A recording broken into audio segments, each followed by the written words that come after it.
আজকে আমরা ক্লাস 9-এর উপপাদ্য 21 ওটা পড়ব।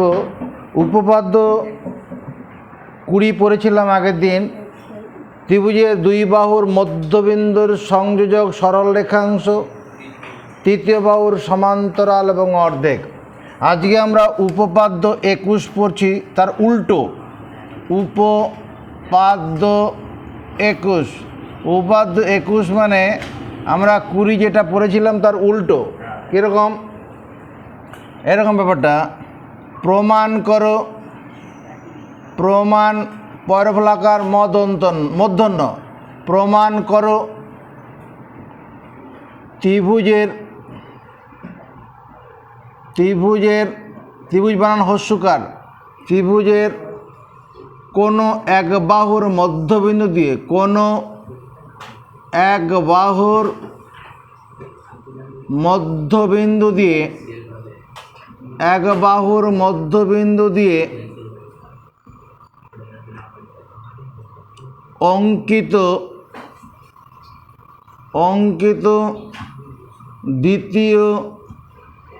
দ্বিতীয় বাহুর সমান্তরাল, দ্বিতীয় বাহুর সমান্তরাল সরল রেখা, ত্রিভুজের কোনো এক বাহুর মধ্যবিন্দু দিয়ে অঙ্কিত দ্বিতীয় বাহুর সমান্তরাল সরল রেখা ত্রিভুজটির তৃতীয়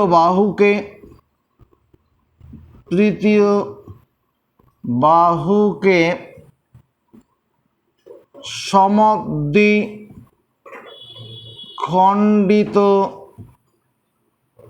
করে। কি প্রমাণ করতে বলছে? প্রমাণ করো ত্রিভুজের কোনো এক বাহুর মধ্যবিন্দু দিয়ে অঙ্কিত দ্বিতীয় বাহুর সমান্তরাল সরল রেখা ত্রিভুজটির তৃতীয় বাহুকে সমদ্বিখণ্ডিত করে এবং ত্রিভুজের দুই বাহু দ্বারা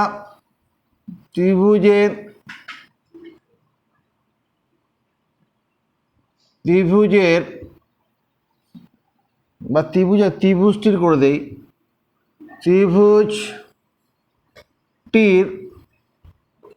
দুটি বাহু দ্বারা সমান্তরাল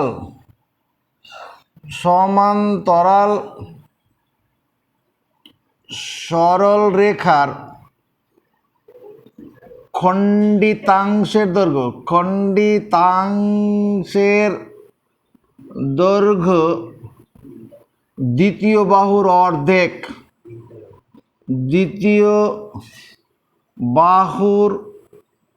অর্ধেক।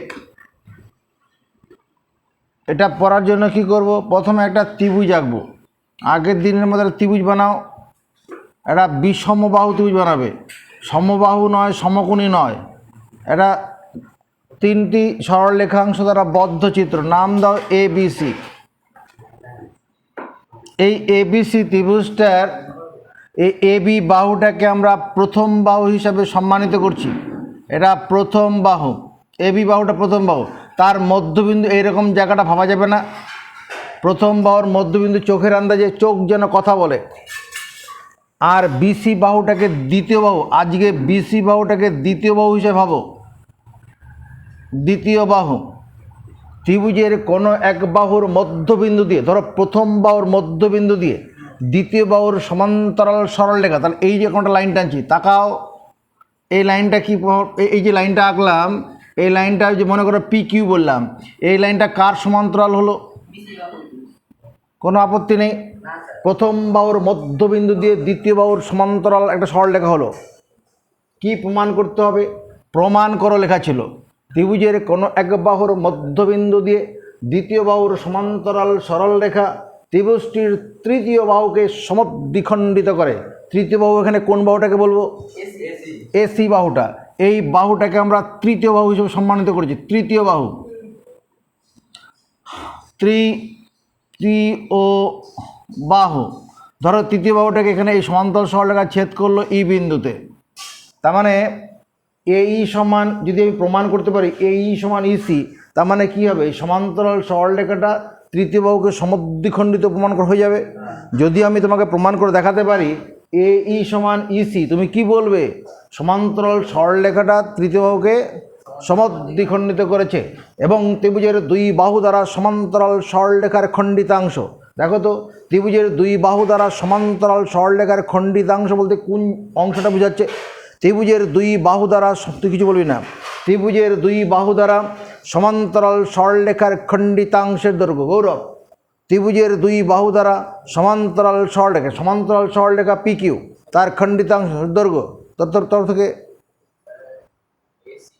এসি, তুমি কি বলবে, ডিই, তো ডিই হবে, এসিটা কোন ক্ষমতা দিয়ে বললি রে, এটা এই ডিইটা হবে, এই ডিইটা হচ্ছে কি, যে দুটো বাহু এ বি একটা বাহু এসি একটা বাহু, ত্রিভুজের দুটো বাহু বলতে কি এ বি একটা বাহু এসি একটা, সেই দুটো বাহু দ্বারা সমান্তরাল সরলরেখা পি কিউ, তার খণ্ডিতাংশ এইটুকুন, এই খণ্ডিতাংশটা কি দ্বিতীয় বাহুর অর্ধেক।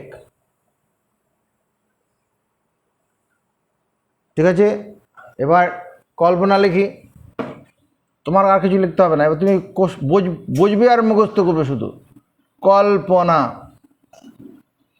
কল্পনা ধরি ত্রিভুজ এ বি সি এর, প্রথম বাহু, নজর বোর্ডে, প্রথম বাহু ব্র্যাকেটে এ বি এর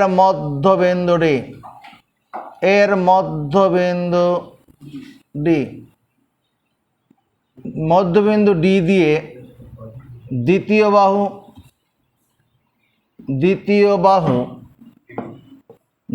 বাহু কি বিসি ব্র্যাকেট বিসি এর সমান্তরাল সরল রেখা হলো পি কিউ। চলো মুখস্থ করি,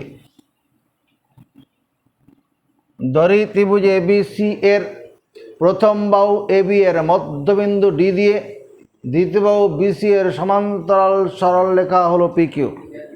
বোর্ডের দিকে ঘুরে বসো।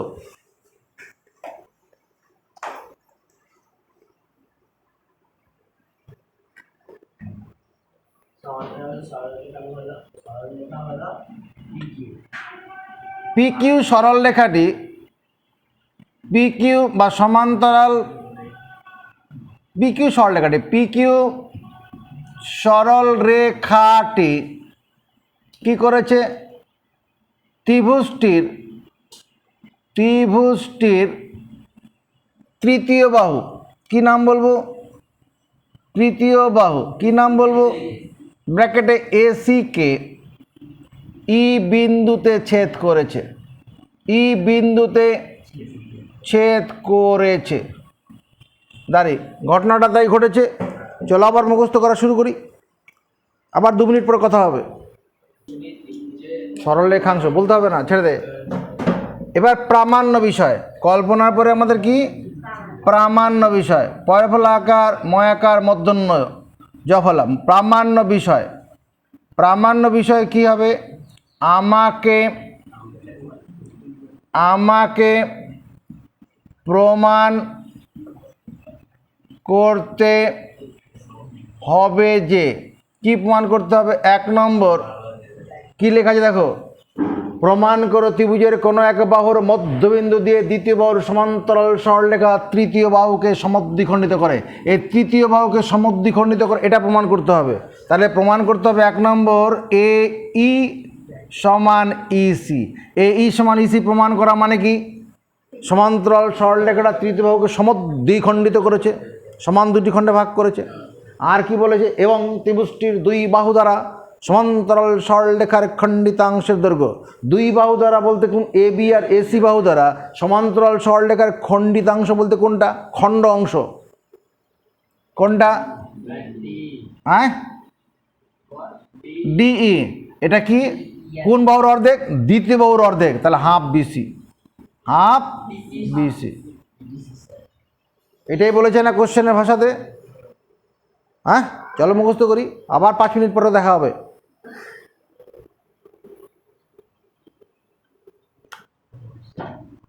এই উপপাদ্যটার জন্য একটা অঙ্কন লাগবে, ছোট অঙ্কন। উময়কয় দন্তন্য, তাই তো? অঙ্কনের মধ্যন্য হয় না, অঙ্কন দন্তন্য। অঙ্কন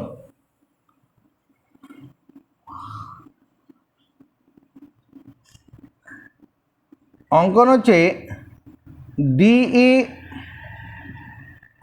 সরল রেখাংশের সমান ব্যাসার্ধ নিয়ে, ডিই সরল রেখাংশের সমান ব্যাসার্ধ নিয়ে ই কিউ থেকে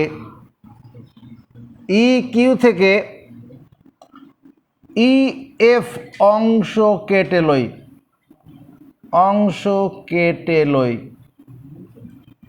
তারপরে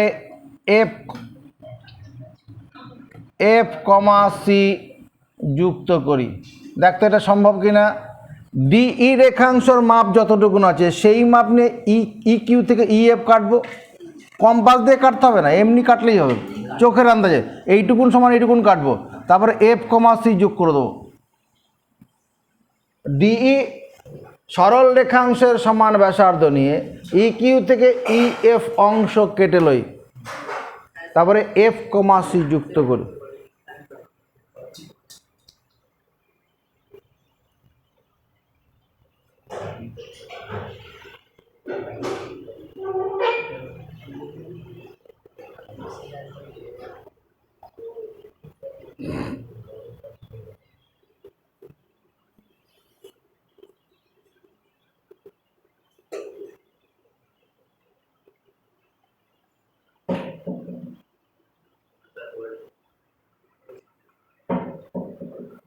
আচ্ছা, অঙ্কনটা এইভাবে করলে প্রমাণটা অসুবিধায় পড়ে যাব। এটা অঙ্কনটা একটু আলাদা রকমভাবে করতে হবে। অঙ্কনটা আলাদা রকম হবে কি, এই এদিকে তাকাও, অঙ্কনটা আলাদা লেখা হবে। সি বিন্দু দিয়ে এ বি বাহুর সমান্তরাল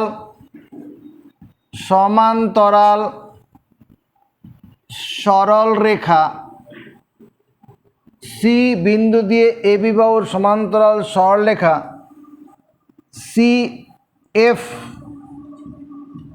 টানে যা পি কিউকে এফ বিন্দুতে ছেদ করেছে, তারপরে এফ কমা সি যুক্ত করি। এটা করলে ভালো হবে। সি বিন্দু, এটা হলো সি বিন্দু, এ বি বাহু মানে এই বাহুটা এ বি, নজর বোর্ডে। তাহলে সি বিন্দু দিয়ে এ বি বাহুর সমান্তরাল মানে এইরকম হবে লাইনটা, কথা বলছি এরকম, এর সঙ্গে সমান্তরাল। এটা হচ্ছে এফ, সি এফ। এবার লেখাটা মেলাও। এখানে এফ সি এফ যুক্ত করি, কথাটা লাগবে না, হয়ে গেছে। সি বিন্দু দিয়ে এ বি বাহুর সমান্তরাল সরলরেখা সি এফ অঙ্কন করি যা পি কিউকে এফ বিন্দুতে ছেদ করেছে। চলো এইটুকু মুখস্থ করি, হয়ে যাবে। এরপরে আবার 2 মিনিট পরে আসবো।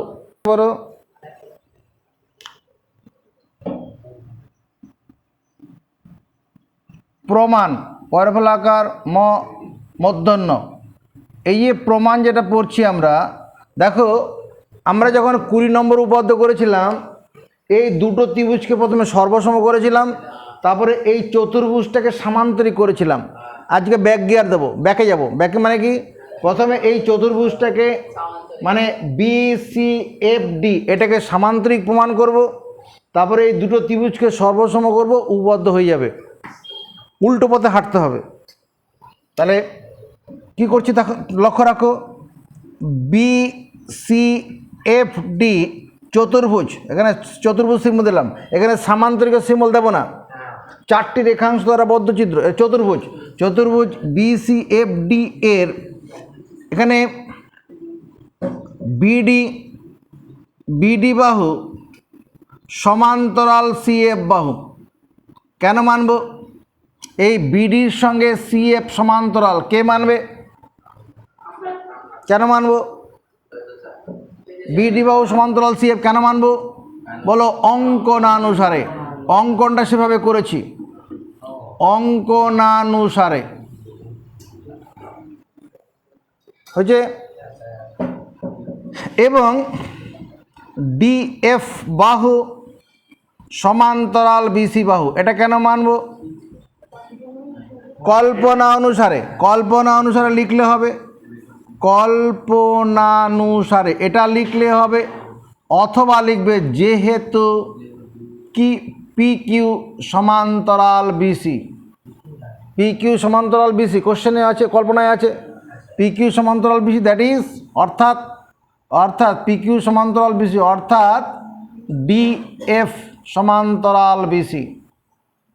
পি কিউ যদি বিসি সমান্তরাল হয়, ডিএফটা পি কিউ বিসি সমান্তরাল হবেই।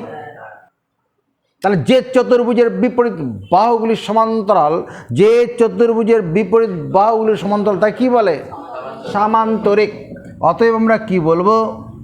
বি চতুর্ভুজ বি সি এফ ডি হলো একটি সামান্তরিক, একটি সামান্তরিক। দায়িত্ব নাও মুখস্থ করার জন্য, এইটুকু মুখস্থ করার দায়িত্ব নাও। চতুর্ভুজ, এখানে চতুর্ভুজ ভাষা দিয়ে না লেগে প্রতীক দিলাম। চতুর্ভুজ বিসি এফ ডি হলো একটি সামান্তরিক, মুখস্থ করো। আবার 2 মিনিট পরে আসছি।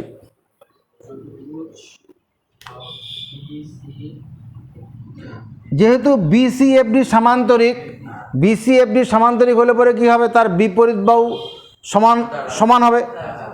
সামান্তরিকের বিপরীত বাহু সমান হয়, সামান্তরিকের বিপরীত বাহু সমান হয়। অতএব যদি আমি লিখি, আরে কি লিখি?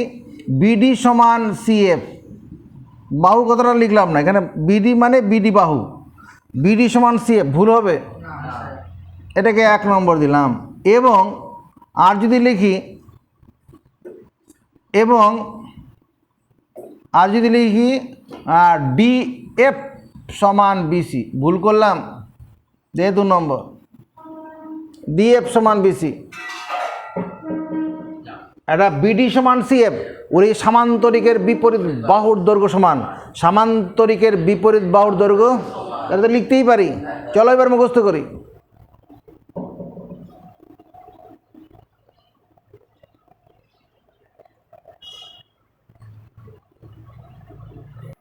নেক্সট, এরকম তৈরি হয়ে গেছে।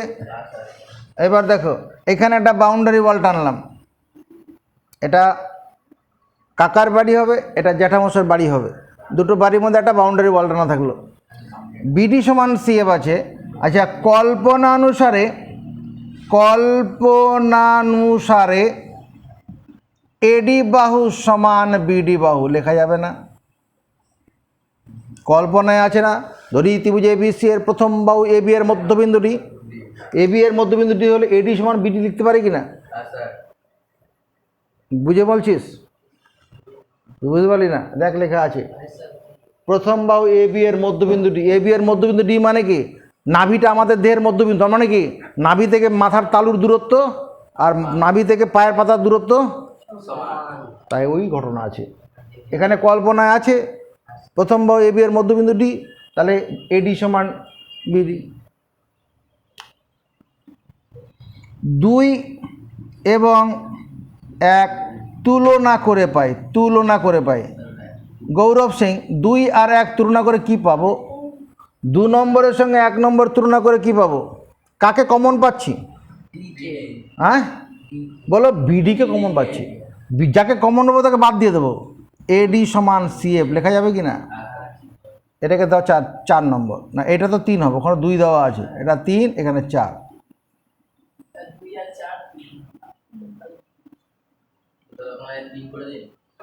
এই তো 3, 1 2 তো জন্ম নিল প্রথমে, এটা তো 3 হলো। ও এইখানে 3 আর 1 তুলনা করে পাই, 3 এবং 1 তুলনা করে পাই। এখানে 3-এ কি আছে? এডি সমান বিডি, আর 2-এ বিডি সমান সিএফ, তুলনা করে এডি সমান সিএফ হবে। অন্যভাবে বুঝাবো? অন্য উদাহরণ দেবো? হ্যাঁ, দরকার নেই, চলো মুখস্থ করে ফেলো। এইটুকুন মুখস্থ করার পরে এবার আমরা এই দুটো ত্রিভুজকে কি করব, এই যে ত্রিভুজটা, এই যে যেটা ত্রিভুজটাকে কাটা দিলাম, এই ত্রিভুজটার নাম কি? ADE। আর যে ত্রিভুজটাকে রাইট দিলাম, এই দুটো ত্রিভুজকে এবার সর্বসম প্রমাণ করব, উপপাদ্য হয়ে যাবে।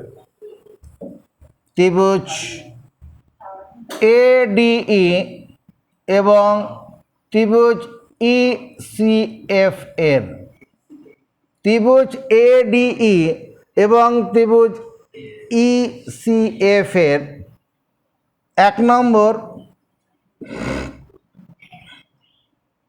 নম্বর দেখো তো, কোণ ADE, নজর পড়ে, ADE মানে এই যে কোণটা আছে, এই কোণটার সঙ্গে এই ত্রিভুজের কোণটা সমান হবে। এই কোণটার সঙ্গে ডান দিকে ত্রিভুজের কোণটা সমান হবে। EFC কেন বললি? এই কোণটা কেন বলছি এটাকে আমি নাম এখানে বোঝার জন্য এখানে 1 নম্বর দিলাম, এখানে 1 নম্বর দিলাম। 1 নম্বর কোণ সমান কেন? এখানে এত কোণ ADE সমান একান্তর কোণ EFC। একান্তর কোণেরা কেন একান্তর কোণ সমান? এই দ্রুত একান্তর কোণ বটেই, একান্তর কোণ দুটি সমান কেন? এখানে কি করেছি আমি অঙ্কনে, কি করেছি? AB আর CF সমান্তরাল আর DF ভেদক। দুটি সমান্তরাল সরলরেখাকে কোনো সরলরেখা ভেদ করলে উৎপন্ন একান্তর কোণগুলি সমান। একান্তর কোণ দেখতে ক্যাপিটাল Z বা উল্টানো Z আকৃতির। একান্তর কোণ দেখতে কেমন? আচ্ছা, তাহলে আমি যদি এখানে যুক্তি দিয়ে দিই, যেহেতু কি AB বাহু সমান্তরাল CF বাহু এবং DF ভেদক, আপত্তিকর? দুটি সমান্তরাল সরলরেখাকে কোনো সরলরেখা ভেদ করলে উৎপন্ন একান্তর কোণ সমান। একান্তর কোণ দেখতে কেমন হয়? এরকম ক্যাপিটাল Z আকৃতির হয়, আর নাহলে উল্টানো Z হয়, দুটোই চলে। ক্যাপিটাল Z আকৃতির হয়, নাহলে উল্টানো, এখানে উল্টানো Z হয়েছে, এখানে উল্টানো Z এর মতো, এই উল্টানো Z আকৃতির হয়েছে। হ্যাঁ, মানলাম। এবার বলবে, গৌরব বলছে, কি বলছে? কোণ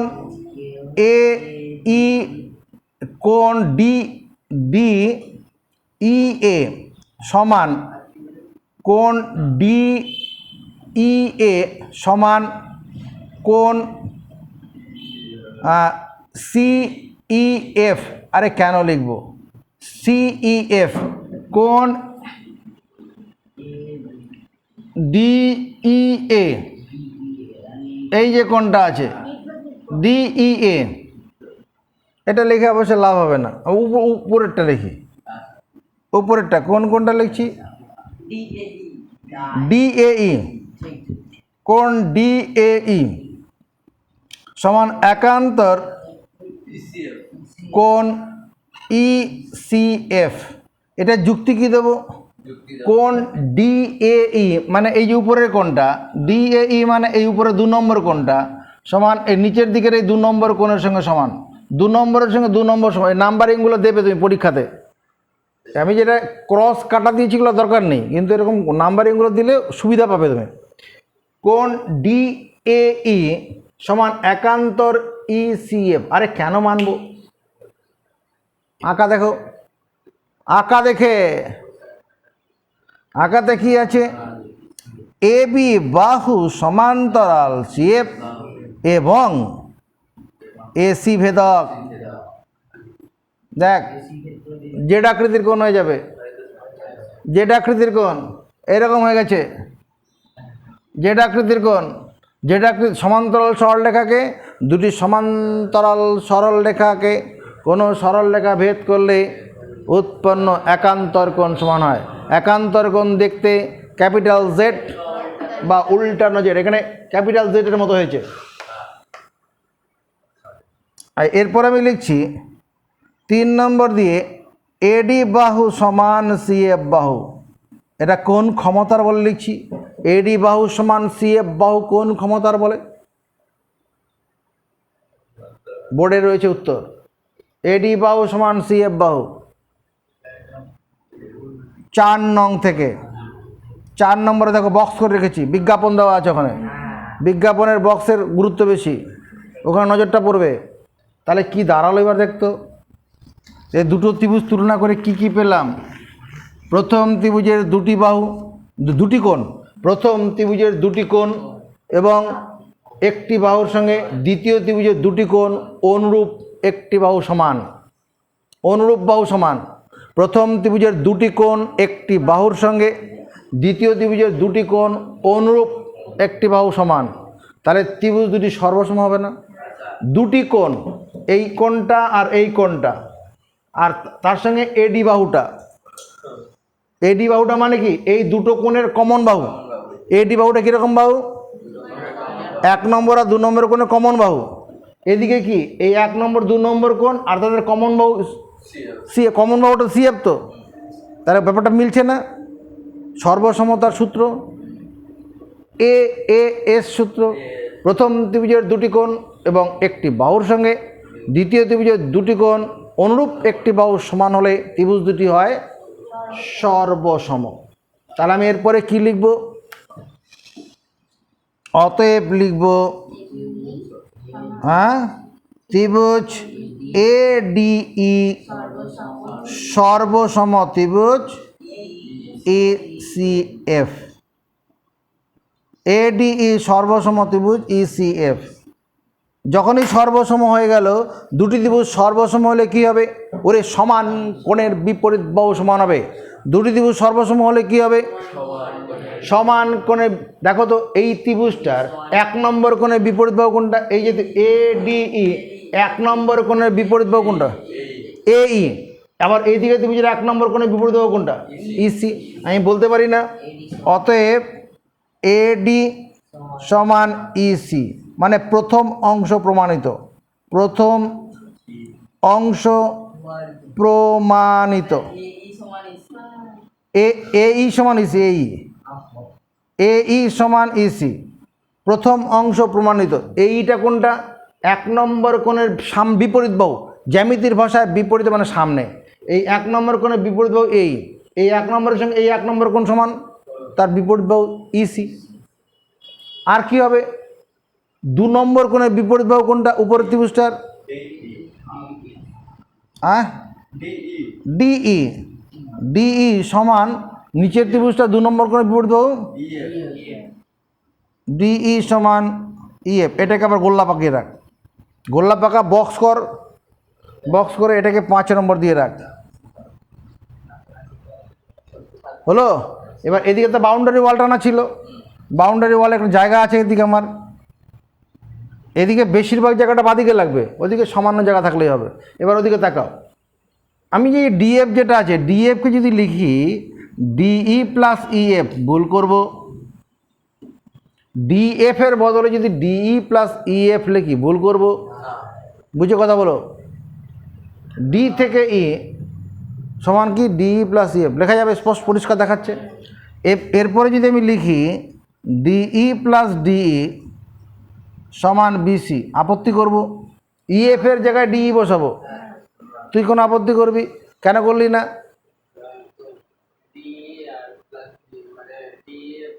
তুমি কেন আপত্তি করবে না? কি করে বুঝলে? কি করে বুঝলে? তুই বলে দে, বলে দে। 5 নং থেকে, 5 নং থেকে, 5 নং থেকে 5 নম্বরে বের করে রেখেছি ডি আর ইএফ সমান। এটা কোথায় বের করে রেখেছি? 5 নম্বরে। এক্স প্লাস এক্স মানে কত? এক্স প্লাস এক্স মানে কত? এক্স প্লাস এক্স মানে কত? জোরে বল। তাহলে ডি প্লাস ডি কত হবে? এবার ডি, শুধু ডিটাকে যদি রাখি, এটা দ্বিতীয় অংশ প্রমাণিত।